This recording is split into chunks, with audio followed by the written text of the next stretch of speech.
Bueno, continuando con los procesos, una vez tenemos claros cómo se van a definir las actividades o cómo se van a descomponer, a qué nivel de detalle se van a descomponer dentro de nuestro proyecto, lo que vamos a proceder a hacer es precisamente definir las actividades y empezar a secuenciar estas actividades.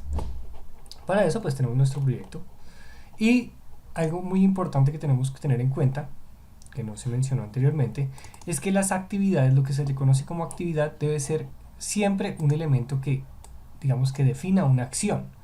Entonces, en el ejemplo anterior le había puesto unidad 1 o tema 1, pero la forma correcta de desarrollarlo siempre es incorporando un verbo. Entonces, desarrollar la unidad 1. Recordemos que estamos hablando del taller de matemáticas, ¿cierto?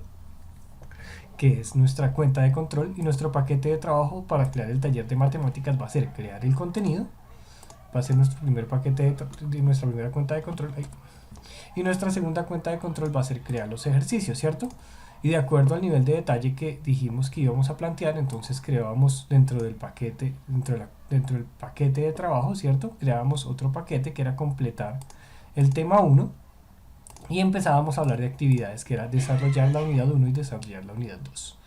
Un elemento clave para desarrollar actividades también que hay que tener en cuenta es que una actividad debe estar pensada siempre para que pueda ser desarrollada por una persona, es decir, debe tener un único responsable. Si tiene más de un responsable, la actividad debería ser desglosada más veces. ¿Por qué? Porque si yo pongo a 3 personas como responsables de una actividad, en el momento de evaluar o monitorear su avance, lo que voy a tener es que se van a empezar a pasar la pelota precisamente de quién era el responsable de completar una parte o no. Entonces siempre hay que pensar que la actividad debe ser desarrollada por una única persona que va a ser el responsable de hacer eso, y que nos va a facilitar también en un futuro asignar los recursos de la actividad, ¿cierto? Entonces cuando yo ya tengo determinado, digamos que la jerarquía o hasta qué punto voy a descomponer la actividad, acá en este caso lo llevamos a horas, para poder manejar ciertos parámetros de la tarea, yo voy a darle doble clic a la actividad, ¿cierto?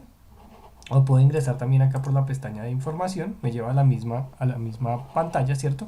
Y voy a empezar a manejar ciertos elementos. Entonces voy a tener el nombre de la actividad, voy a tener la duración, que puede ser una duración fija o una duración estimada, que lo único que hace es que incorpora un signo de interrogación en la actividad.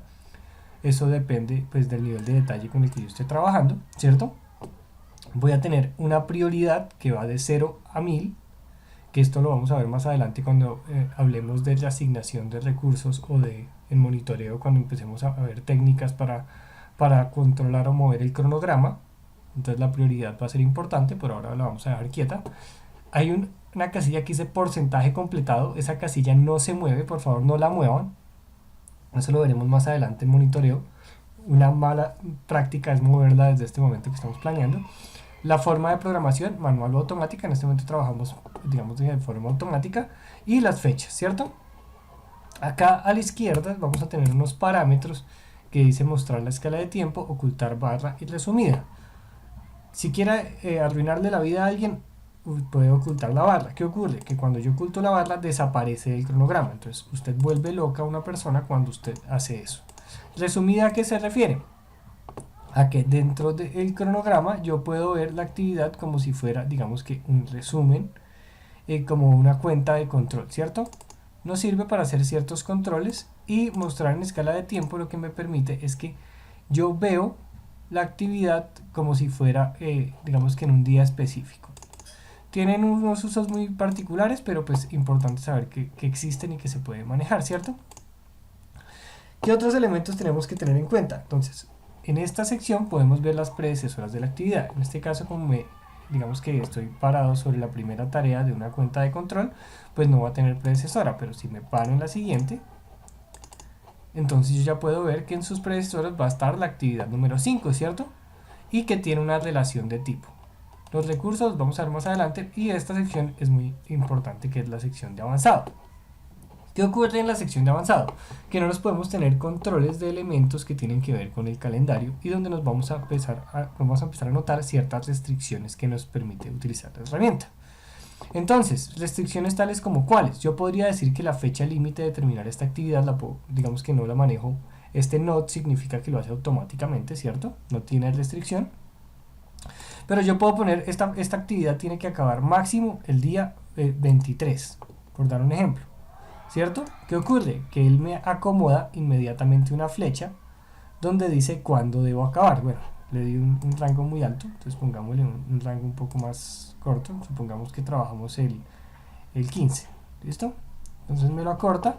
¿Y qué ocurre? Que si yo a esta actividad, en vez de decirle que dura 4 horas, le digo que la modifico, qué pena, y digo que dura 3 días, bueno, 3 días no me alcanza a afectar.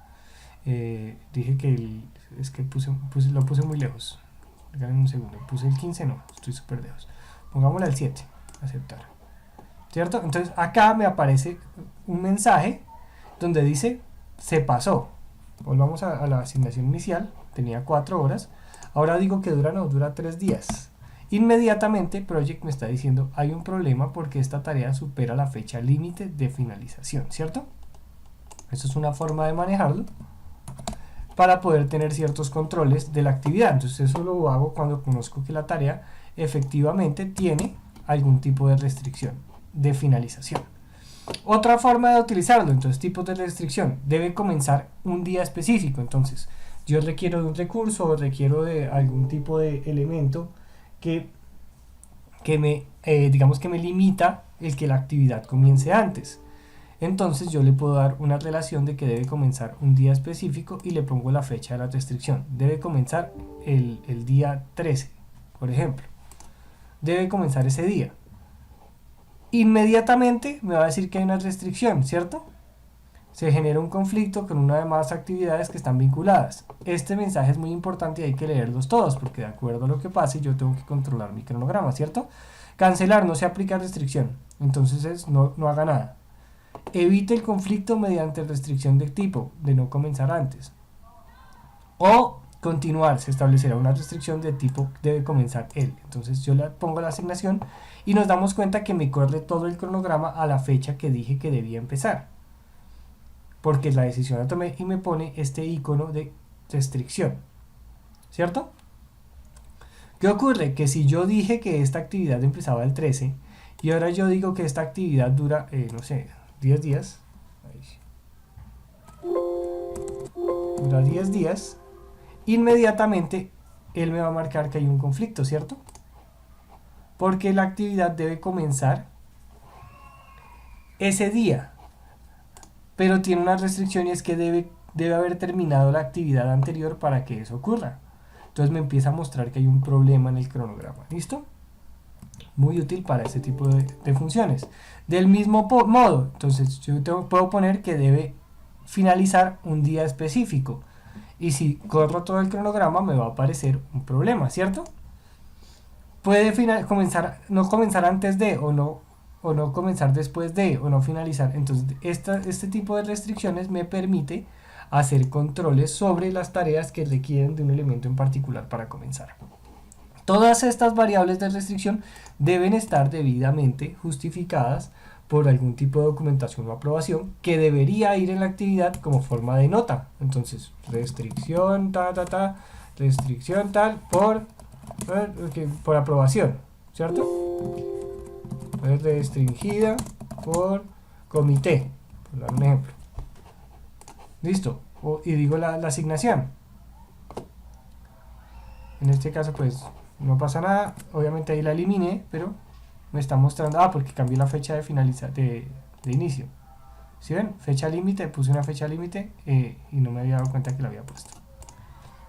¿Listo? Y por eso me aparece ese mensaje. Acabo de remolo. No voy a aceptar. Listo. Aparece el mensaje porque si no había aparecido la flecha.